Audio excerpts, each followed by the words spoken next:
Very good morning दोस्तों। Team super 33 में मैं सतीश आज की क्लास में आप सभी का स्वागत करता हूं। जैसा कि पिछले वीडियोस में आपने देखा होगा, मैंने ज्योग्राफी के करीब लगभग 15 पॉइंट्स को कवर कर दिया है।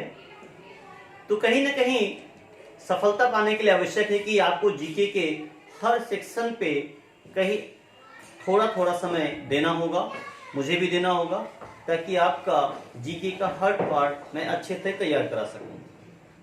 मैथ के भी मैंने कुछ वीडियोस डाल दिए हैं, उनको भी आप लगातार प्रैक्टिस करते रहिए। उसकी एक्सरसाइज बहुत जल्द हम करा देंगे आपको। सो आज थोड़ा सा बदलाव करते हुए आपके जीके में ज्योग्राफी के स्थान पे हम हिस्ट्री के कुछ टॉपिक लेना चाह रहे हैं। जैसा कि हिस्ट्री का एक वीडियोस आपको हम ऑलरेडी दे चुके हैं, जो कि संबंधित था वायसराय से, गवर्नर जनरल से एंड भारत गवर्नर जनरल से। उस वीडियोस में हमने आपको कंफर्म कर दिया, बता दिया कि कैसे कैसे नॉमेनक्लेचर समय समय पे बदलता रहा, किस एक्ट के द्वारा कौन सा नियम कानून आया, ये इस सब पे चर्चा हम कर चुके हैं। बाकी इंडिविजुअल सभी वायसराय पे हम चर्चा करेंगे इस वीडियोस के बाद। चलिए दोस्तों, तो आज देखते हैं हम एक मॉडर्न हिस्ट्री का ऐसा टॉपिक जो कि उम्मीद करते हैं कि आपको परीक्षा में 2 या 1 अंक 100% देके जाएगा। और वो टॉपिक आपके सामने है INC, इंडियन नेशनल कांग्रेस। आज वर्तमान समय में कांग्रेस का नाम कौन नहीं जानता है, लेकिन हम उस समय की बात करेंगे जब भारतीय राष्ट्रीय कांग्रेस की स्थापना हुई थी। तो दोस्तों, सबसे पहले तो आपको यह जानना आवश्यक है कि कांग्रेस की मीनिंग्स क्या है। What is the meaning of Congress? Congress का मतलब होता है लोगों का समूह। कांग्रेस की मीनिंग है जो सी है, सी फॉर लोगों का समूह। कांग्रेस मीन्स होता है लोगों का समूह। तो भारतीय राष्ट्रीय कांग्रेस की स्थापना आज नहीं, काफी पहले 1885 में 28 दिसंबर को बंबई में हुई। और बंबई में एक विद्यालय था ग्वालियर टैंक के पास, गोकुल तेजपाल संस्कृत विद्यालय।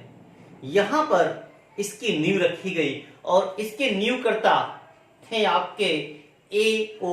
ह्यूम, जो कि इतिहास में काफी चर्चित व्यक्ति रहे हैं। A.O. ह्यूम एक भारतीय सिविल जो सेवा होती है उसमें एक अधिकारी के पद पर तैनात थे। यहां पर रिटायरमेंट के बाद लगभग 1880 के पास इनका 80-82 के शायद 83 के पास अप्रॉक्स इनका रिटायरमेंट होता है। उदारवादी नेता होने के कारण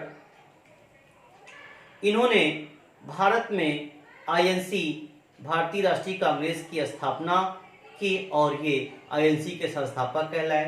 कुछ समय तक ये भारत के सचिव रहे, लेकिन एक विशेष बात रही, कभी भी इन्होंने INC की अध्यक्षता यानी भारतीय राष्ट्रीय कांग्रेस का अध्यक्ष का पद कभी भी नहीं संभाला। चलिए देखते हैं इनके बारे में कुछ तथ्य जो परीक्षा की दृष्टि से अति आवश्यक हैं और कहीं ना कहीं एग्जाम में आपसे टकरा सकते हैं। तो पहला प्रश्न, भारतीय राष्ट्रीय कांग्रेस के संस्थापक कौन थे? तो देखिए दोस्तों, ये आपके सामने है एलन ऑक्टेवियन ह्यूम। ये थे भारतीय राष्ट्रीय कांग्रेस के संस्थापक या सचिव कह सकते हैं। भारतीय राष्ट्रीय कांग्रेस की स्थापना कब हुई है? तो 28 दिसंबर 1885 A.O. ह्यूम के द्वारा। परीक्षा में संस्थापक का नाम पूछा गया था, लेकिन शॉर्टकट में A.O. ह्यूम न कह के उनका पूरा नाम हिंदी में दिया गया था, जो कि होता है एलन ऑक्टेवियो ह्यूम या ऑक्टेवियन ह्यूम। इस चीज को आप तैयार कर लीजिएगा।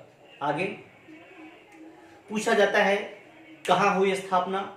तो यह स्थापना आपकी मुंबई में होती है, जबकि इसके पहले इस मीटिंग का प्लान पुणे में था, लेकिन पुणे में कहीं प्लेग फैल जाने के कारण कई जगह प्लेस को बदल दिया गया और यह प्लेस डिसाइड किया गया मुंबई। स्थापना के बाद अधिवेशन भी हुआ। अधिवेशन की अध्यक्षता को लेकर अक्सर प्रश्न पूछा गया एग्जाम में कि भारतीय राष्ट्रीय कांग्रेस के प्रथम अधिवेशन कब हुआ? 1885 में। इस अधिवेशन की अध्यक्षता दोस्तों किसने की? यह प्रश्न एग्जाम में कई बार पूछा गया है। तो बताना चाहूंगा, इस अधिवेशन की अध्यक्षता की WC बनर्जी ने। अभी जल्द एग्जाम में पूछा गया था। WC बनर्जी का नाम शॉर्टकट में ना देके ऑप्शन में कंप्लीट नेम लिखा गया था W बेमेश चंद बनर्जी। तो आप WC बनर्जी आएगा एज अ निक नेम तो आपने याद कर रखा है, लेकिन इसको कंप्लीट फॉर्मेट में भी आपको याद करना आवश्यक होगा, जो कि कंप्लीट फॉर्मेट है व्योमेश चंद्र बनर्जी। तो देखिए जो इसके पहले अध्यक्ष बने थे वो थे आपके अध्यक्ष WC बनर्जी। ये पॉइंट देखने वाला है। तो ये सबसे ज्यादा पूछा गया प्रश्न यही है, कब हुआ? 1885 में, अध्यक्ष WC बनर्जी। इसके अलावा A.O. ह्यूम के बारे में 2-3 प्रश्न और बताना चाहूंगा जो एग्जाम में पूछे गए हुए हैं। उन प्रश्नों की बात करें तो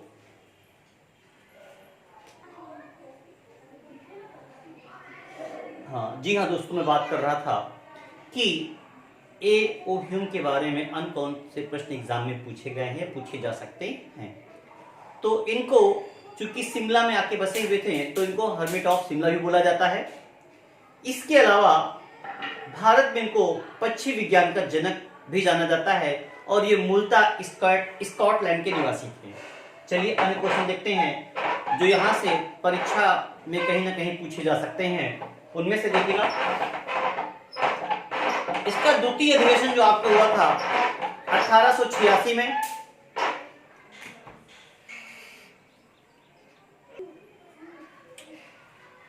माफी चाहेंगे दोस्तों थोड़ा डिस्टर्बेंस के लिए, कुछ बैकग्राउंड से आवाज आई तो उसको शांत करने चला गया था मैं। चलिए हाँ देखते हैं, द्वितीय अधिवेशन 1886 में किसके द्वारा? दादा भाई नौरोजी। दादा भाई नौरोजी संबंधित कई प्रश्न एग्जाम में आ चुके हैं, जैसे grand old man of India किसको बोलते हैं? दादा भाई नौरोजी को बोलते हैं। इसके अलावा वयोवृद्ध, भारत का वयोवृद्ध भी के नाम से इनको उपमा दी गई है।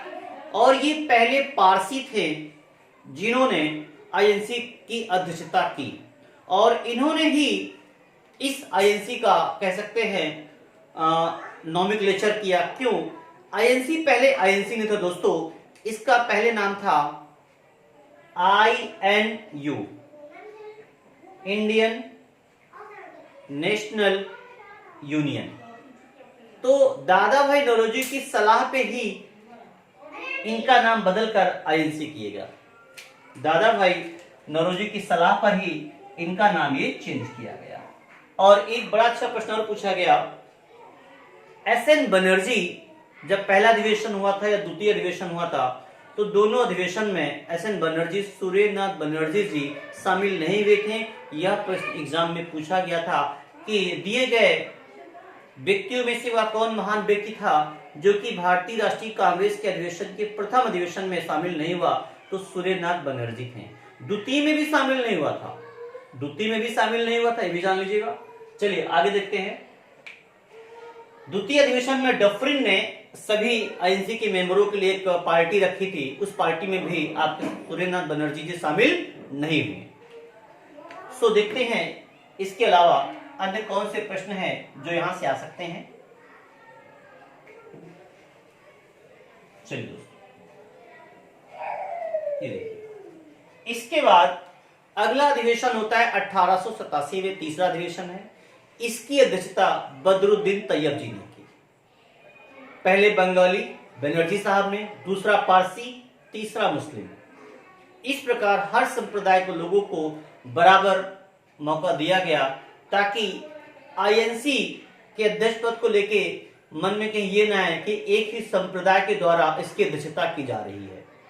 तो कहीं नहीं, सब कुछ क्लियर था कि सबको बराबर मौका दिया जा रहा था मेन पद पर। तो इस बार जो अध्यक्षता की गई बदरुद्दीन तैयब जी के द्वारा की गई। और खास बात, प्रथम मुस्लिम थे ये, और इसी में दिया गया कांग्रेसी बनो का नारा और डफरिन द्वारा आईएनसी की आलोचना की गई। तो क्वेश्चन पूछता है कांग्रेसी बनो का नारा किस अधिवेशन में दिया गया? तो बदरुद्दीन तैयब जी के द्वारा। बदरुद्दीन तैयब जी ने जिस अधिवेशन की अध्यक्षता की उसमें यह नारा दिया गया था। कब हुआ था? 1887 में हुआ था। इसके अलावा क्वेश्चन फंसता अधिवेशन लगातार हो कहां रहे हैं, उसके लिए भी क्रमागत एक तरीका मैं बताता हूं, शॉर्टकट पकड़िए, उससे शुरू के 4 अधिवेशन का क्रम बन जाएगा। और वो तरीका है, एक आप वर्ड नोट कर लीजिए,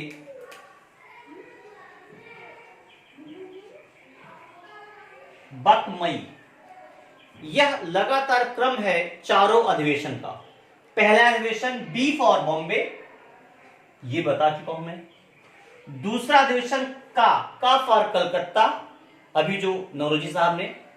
एंड तीसरा मा फॉर मद्रास, तीसरा आपका हो जाएगा मद्रास। मीन्स ये तीसरा है आपका 87 वाला तीसरा होगा। तो बदरुद्दीन तैयबी ने जिस अधिवेशन की अध्यक्षता की उसका कहां हुआ था, वो मद्रास में हुआ था।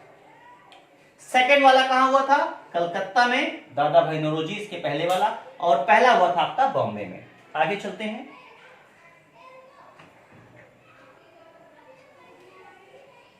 नेक्स्ट हम देखते हैं तो जी 1888 का अधिवेशन फिर किसी खास व्यक्ति के द्वारा, और ये थे अंग्रेज मिस्टर जॉर्ज ड्यूले। ये देख लीजिए। और इसमें कुछ खास बात थी, बोला गया कि गवर्नमेंट एम्प्लॉय जितने गवर्नमेंट एम्प्लॉय हो उनको इस अधिवेशन में ना इनवाइट किया जाए। बहुत खास बात है। जितने भी सरकारी कर्मचारी थे उनको भी इसमें सदस्यता का राइट नहीं था, उनको ना पार्टिसिपेट कराया जाए। तो इस बात का जो विरोध किया था, आपका विरोध का स्वर उठाया था सर सैयद अहमद ने उठाया था। इसके अलावा शिव प्रसाद सितारे हिंद ने, कि नहीं ये गलत है, उनको भी आईएनसी में भारतीय राष्ट्रीय कांग्रेस में शामिल करना चाहिए। इसके अलावा नेक्स्ट हम बात करें तो ये 4 हो गए। और ये आपका जॉर्ज ड्यूले वाला जो बकमई के हिसाब से कहां होना चाहिए, इलाहाबाद में होना चाहिए। चौथा इलाहाबाद में। अगले अधिवेशन की बात करें 1889, तो 1889 की अध्यक्षता किसने की, विलियम वेडरबर्न ने की थी। खास बात कुछ थी इसमें, क्या खास बात थी कि इसमें 21 वर्षीय लोगों को मताधिकार का राइट दे दिया गया, यही खास बात थी बस। तो किस अधिवेशन में, 1889 मीन्स 1889 के अधिवेशन में 21 वर्ष जो लोग पूरा कर चुके थे उनको वयस्क मताधिकार का राइट मिला। इसके अलावा इसमें और कोई खास बात नहीं थी। नेक्स्ट अगला जो हमारा अधिवेशन आता है वो इंपॉर्टेंट था 1890 का।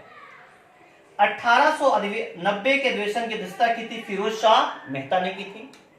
और इस अधिवेशन में खास बात ये थी कि प्रथम महिला स्नातक कदम्बनी ने लोगों को मंच से जाके अपना भाषण दिया, अपनी बात रखी। तो कोई प्रथम महिला स्नातक महिला को, किसी प्रथम स्नातक महिला को मौका दिया गया कि अपनी बात को मंच पे आके वो रख सकती थी। तो वो कौन थी, कदम्बनी। नेक्स्ट इसके बाद का अगले अधिवेशन की बात करें तो फिर अगला अधिवेशन होता है 1893 में। अब बीच में कुछ अधिवेशन हम छोड़ेंगे क्योंकि परीक्षा ऐसे तो बहुत अधिवेशन हो जाएंगे दोस्तों, आप उतना तैयार नहीं कर पाएंगे। हम वही अधिवेशन कवर करेंगे जो परीक्षा की दृष्टि से बहुत इंपॉर्टेंट है। तो 1893 के अधिवेशन की अध्यक्षता किसने की, पुनः दादा भाई नौरोजी ने की। इसमें कुछ खास बातें, इसमें इन्होंने वकालत की किसकी, कि जो सिविल की परीक्षाएं होती हैं वो भारत में भी कराई जाएं, वो भारत में कराई जाए ताकि भारत के लोग यहीं पर परीक्षा देके अधिकारी बन सके। तो दोस्तों ये हमारे कुछ स्टार्टिंग का खास पार्ट था जो अधिवेशन में परीक्षा की दृष्टि से इंपॉर्टेंट है।